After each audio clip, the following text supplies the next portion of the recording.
All right, let's bring in retired Vice Admiral Mark Fox, former Deputy CENTCOM Commander and a fellow at the Jewish Institute for National Security of America. Admiral, thanks for being with us. Really appreciate it. You're so familiar with this region. What do you expect the effect of the U.S. naval blockade against Iranian ports will be? Well, I think it's going to be a pretty significant blow against any kind of Iranian economy. We've had this capability for quite a while. And there should be no reason that the Iranians can blackmail the rest of the world and not suffer part of the consequences themselves. So we're posturing ourselves. Number one, we put a couple of guided missile destroyers through the strait earlier this weekend. I cannot believe that we would not know. If there are mines, we know where they were placed in.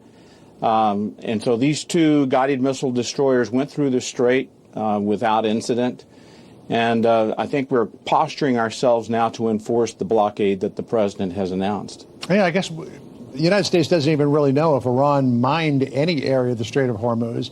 Iran kind of left that, really unanswered. But just the threat of mines being out there certainly affects commercial shipping. You heard Matt Finn's report, I imagine, that Iran is threatening to attack. Or I don't know if they're threatening to attack, but they're saying that no port in the Gulf region will be safe if Iranian ports are affected. That suggests that the ports have been, let's put it up on the screen, Iraq, Kuwait, Saudi Arabia, Bahrain, Qatar, the UAE, and Oman could possibly be at risk here. I mean, this is Iran's fallback card. It has a problem with the United States, so it threatens its neighbors in the Persian Gulf.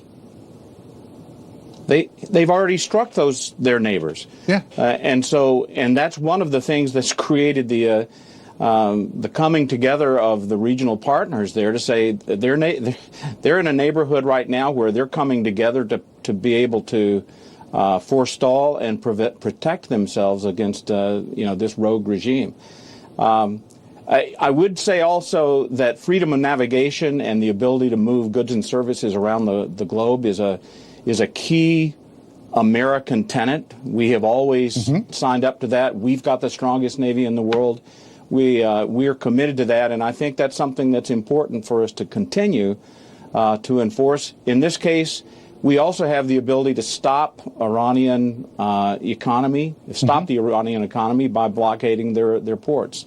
So this sword cuts both ways. It does, and I think that we're going to have to see how this flows out. This idea that Iran keeps threatening its neighbors just kind of reinforces, I think, with its neighbors why there needs to be some sort of fundamental change in Iran, because the regime in Iran really is at odds with all of the values, at least economically, of all of the other nations in the region. If you're Saudi Arabia, if you're Mohammed bin Salman, you want to develop your country, bring it into the modern world, peace and prosperity. It's the same in Dubai and Abu Dhabi and Bahrain and Qatar for the most part, Kuwait certainly. And Iran just keeps everybody off balance with its malign activities. Yeah, well, there's been over the years, nobody's truly really wanted to have to deal with the Iranian malevolence and the wrongdoing that they've done, because there was kind of a hope that maybe if we sort of play nice that it'll kind of go away. But this has really put things to a head.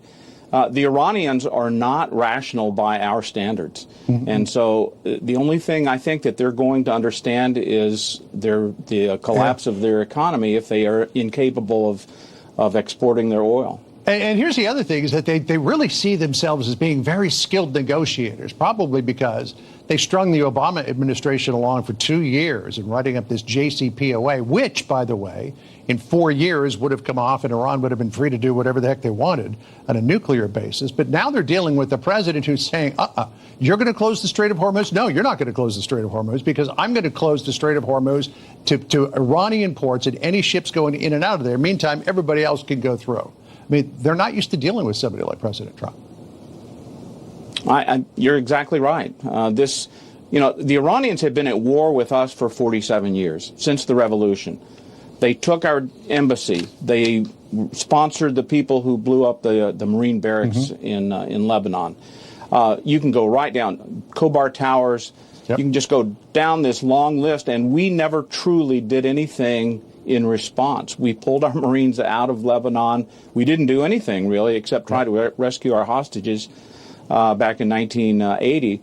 So we have never truly, as a nation, said, no more. We're not going to put up with this. And we finally have reached that point. And I think, and all of the neighbors who have tried to figure out a way to deal with the Iranians are now realizing that the Iranians are not going to change their stripes.